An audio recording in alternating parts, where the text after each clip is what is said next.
My name is John and I work as a HVAC Service Technician apprentice. As an HVAC Service Tech apprentice, I am responsible for heating, ventilation, and air conditioning.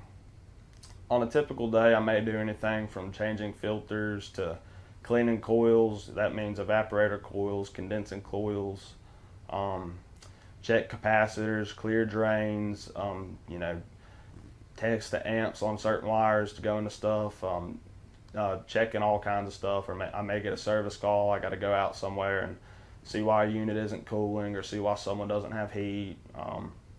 And you know, it makes you think, and you got to do a lot of reading and research, really on a day by day basis.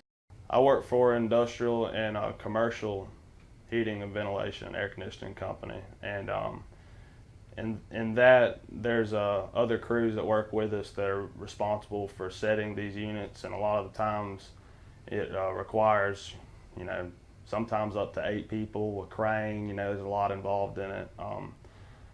We have crews that help us with piping and everything, and me and John, which is my boss, we're responsible for testing the electronics and everything, just getting the unit started up running, and just making sure the job gets done and getting it started up and cooling or heating, whatever it involves.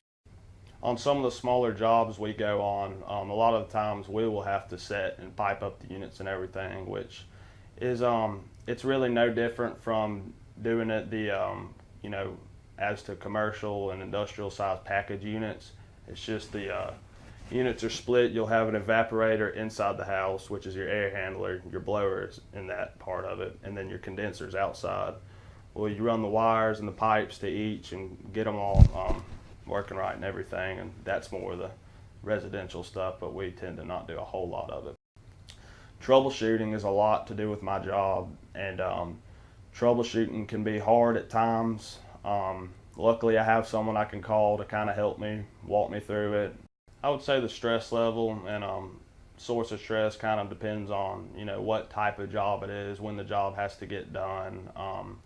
A big source of the stress can be patience. Patience is a big key to it, because a lot of the technical troubleshooting requires a lot of time and reading, and you definitely got to have that, and it can make you stressful and it can make you a little angry at times, that you just kind of got to power through it and get the job done. But it's nice. Our normal working hours is 8 hours, so it makes for normal days. They ain't too long. A lot of times we will work a little overtime just to get the job done. And a lot of people get into this field starting off for a company, working their way up, just kind of learning as you go. But I personally would recommend looking into a kind of trade school or a union apprenticeship program. Personally, that's what I do, and it's been a great head start and stepping stones to really better yourself and continue your learning.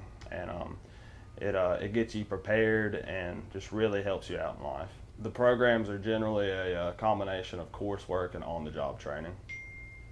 Some other skills that are helpful to also have would be, good people skills, patience, and, reading. I know that sounds crazy, but reading and paying attention is probably the biggest one. The best part of doing this job would probably be it's a lot better on your body than a lot of other trades are, and it's one of the highest paid, if not the highest paid, construction trade there is in the commercial and industrial side of heating, ventilation, and air conditioning. But the worst part of the job would be, I have to keep my company phone on me all the time, as if I got called out for something. It don't happen a whole lot, but it's always a possibility. Sometimes you have some downtime where you just gotta kind of find something to do. I mean, that's not all the time, but sometimes, doing this type of thing versus residential, when you're doing residential, you're generally under houses. Sometimes you're in real tight places, things like that, in a house, a closet, doing what we do, you're generally working on big units, lots of room, usually on a roof or outside like a chiller or something. So, I mean, it's easier in that aspect of it.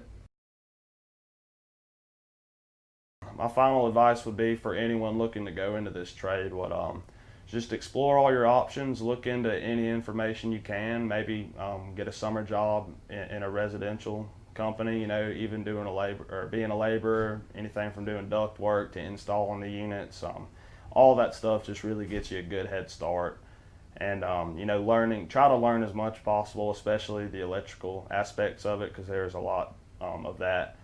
You could look into your high school and seeing if there's any classes offered or any information about a dual enrollment program with maybe a local college or a trade school or something to get into. Try to learn as much as you can from get books, read websites, read forums. That's what I do, and it's really helped me out a lot, and that's my best advice to you.